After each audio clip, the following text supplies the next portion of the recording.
Hola a todos mis niños, en este video vamos a hacer una retroalimentación de la guía número 1, de la materia de la guía número 1 de prevención de riesgos y vamos a explicar al final, ¿cierto?, en qué consistía la actividad que ustedes tenían que desarrollar.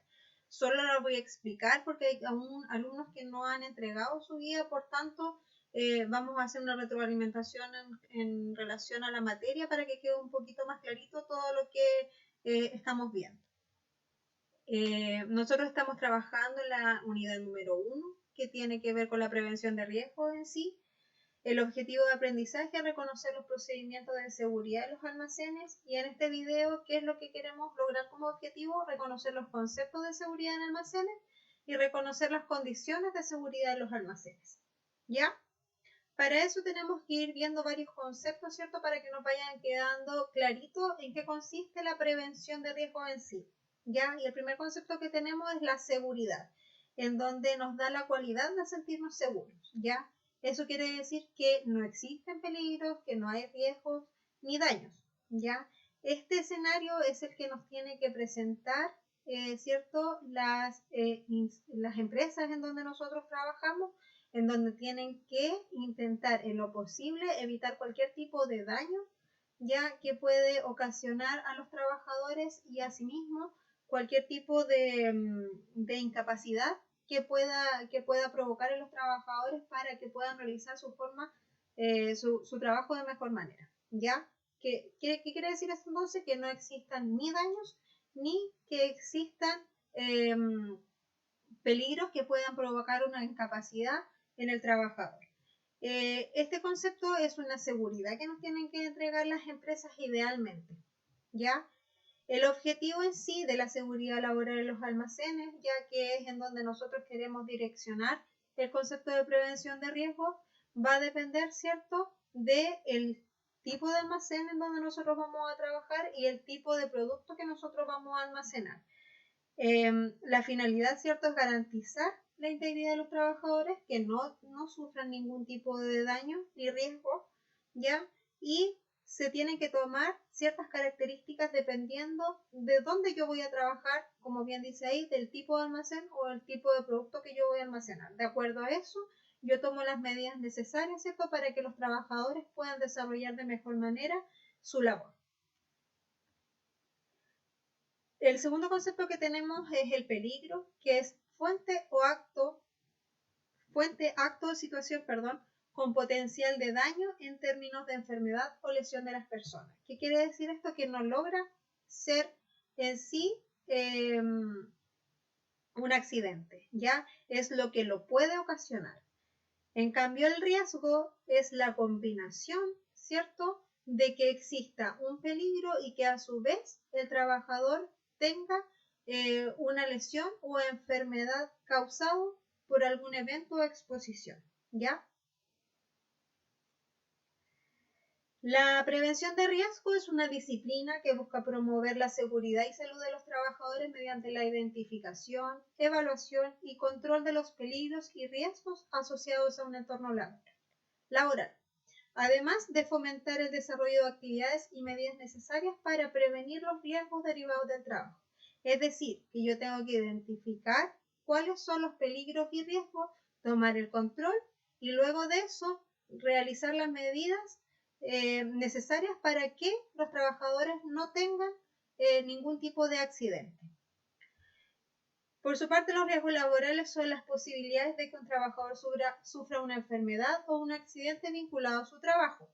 Así, entre los riesgos laborales están las enfermedades profesionales y los accidentes laborales. Ya tenemos que tener en cuenta que cuando hablamos de riesgos, no solamente estamos hablando de accidentes, sino que también de enfermedades que puede ocasionar el trabajo. El incidente de trabajo se define como un suceso no deseado en el curso del trabajo que tuvo potencial de ser un accidente, ya en el que hubo personas involucradas sin que sufrieran lesiones o se presentaran daños a la propiedad y o pérdida de los procesos. ¿Ya? ¿Qué quiere decir esto? Que hay personas involucradas, pero que no existen daños ni lesiones y esto se le conoce como incidente. Ejemplos que tenemos ahí: casi se cae de las escaleras, y el segundo ejemplo, se desprendió una parte de material y pasó cerca de la cara. Ninguno de los dos fue un accidente, pero fueron, se reconocen como incidentes porque casi lo fueron, ¿ya?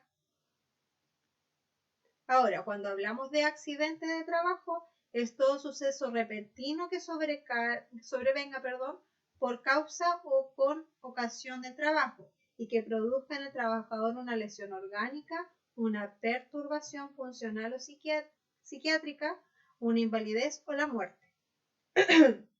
A su vez, es aquel que se produce durante la ejecución de órdenes del empleador o contratante o durante la ejecución de una labor bajo su autoridad aún fuera del lugar y horas de trabajo.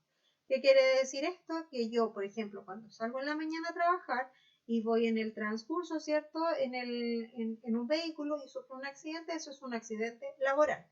Lo mismo cuando los trabajadores participan de algunas actividades recreativas, deportivas o culturales, ya independientes de que no esté mi hora de trabajo, al yo estar participando por la empresa, sí se considera un accidente de trabajo.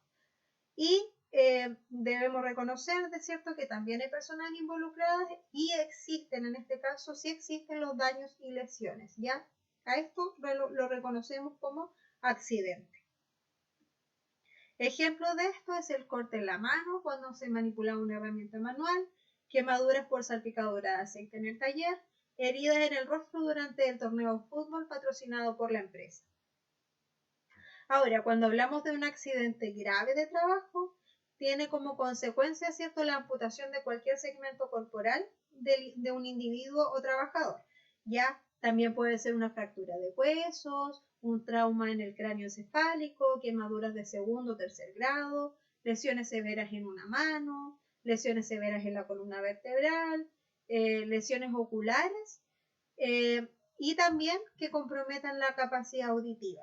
Ya ejemplos de esto pueden ser la fractura de húmero por caída limpiando los vidrios de la empresa, amputación de un dedo en operación en la sierra circular, aplastamiento de mano con prensa hidráulica, lesión en columna por caída desde el segundo nivel de la obra. Investigación de accidentes o incidentes. Es el proceso que permite identificar las causas inmediatas y básicas que generaron el accidente y tiene por objetivo establecer las medidas de prevención y corrección para evitar la repetición de un acontecimiento similar. Es decir, que yo tengo que identificar cuáles fueron las causas del accidente y tomar las medidas necesarias, ¿cierto?, para poder prevenir de que esta situación vuelva a ocurrir. Los subsistemas involucrados en los accidentes son 4 y se reconocen por el acrónimo de GEMA. ¿Ya? ¿Por qué? Porque son la primera inicial, ¿cierto?, de todos los subsistemas involucrados en los accidentes, que son la gente, los equipos, los materiales y el ambiente. Causas de los accidentes. Debemos tener presente que las causas de los accidentes pueden ser determinadas, eliminadas y controladas. O sea que si yo determino una causa que puede provocar un accidente, yo puedo tomar las medidas, ¿cierto?, para poder eliminar y tener controlado que no vuelvan a ocurrir estos accidentes. Ahí tenemos un datito que dice que el 80% de los accidentes se producen por fallas humanas. Entre paréntesis ahí les puse acciones inseguras. ¿Ya? Esto quiere decir que no es por el equipamiento, no es por el ambiente, no es por una maquinaria que esté en mal estado, sino que es porque el humano comete errores y provoca los accidentes. Los accidentes ocurren por causalidad, no por casualidad. ¿Qué quiere decir esto? Lo relacionamos inmediatamente con la ley de causalidad, en donde aquí nosotros tenemos que tener en cuenta que las causas que provocan un accidente, si nosotros las causas que provocan un incidente, ¿cierto? Tenemos en claro que un incidente es aquel acto que no produce lesiones en las personas, ¿cierto? Que fueron casi un accidente. Entonces yo, viendo las causas que pueden provocar ese incidente, si yo tomo las medidas, ¿cierto?, adecuadas, no va a provocar accidentes. Sin embargo, si ese incidente es reiterado y yo no tomo las medidas necesarias para poder prevenirlo, va a provocar un accidente. Por eso dice ahí, no hay accidente sin causa. Por lo tanto, si yo determino causas que pueden provocar un accidente, debo tomar las medidas necesarias para poder controlar el acto que pueda provocar un accidente en sí. Las causas básicas de los accidentes. Aquí se subdivide en dos, que pueden ser los factores personales y las condiciones del ambiente o factores del trabajo. Cuando hablamos de los factores personales, estamos hablando cuando los trabajadores tienen falta de conocimiento, por ejemplo, al utilizar una maquinaria, las actitudes indebidas, que es la motivación, en donde yo a lo mejor no tengo ganas de hacerlo, ¿cierto? Y la incapacidad física o mental, que no estoy preparado en sí para poder, por ejemplo, utilizar una maquinaria. Y cuando hablamos de las condiciones del ambiente, que son los factores del trabajo, es un desgaste normal de las instalaciones y equipos, ¿cierto? Que una maquinaria esté en mal estado, abuso por parte del usuario, el diseño inadecuado, ¿cierto? Y el mantenimiento inadecuado. Ahora, las causas inmediatas de los accidentes se subdividen en dos, en las acciones inseguras y las condiciones inseguras. Y aquí las vamos a ver detalladamente cada una de ellas. Las acciones inseguras tienen que ver netamente con las acciones que provoca el humano, ¿ya? Por ejemplo, el operar sin autorización, operar a una velocidad inadecuada, poner fuera de servicio la disposición de seguridad, usar un equipo defectuoso, usar el equipo incorrecto, no usar el equipo de protección personal, cargar o ubicar incorrectamente, efectuar mantención a equipo en movimiento, hacer bromas, consumir drogas o beber.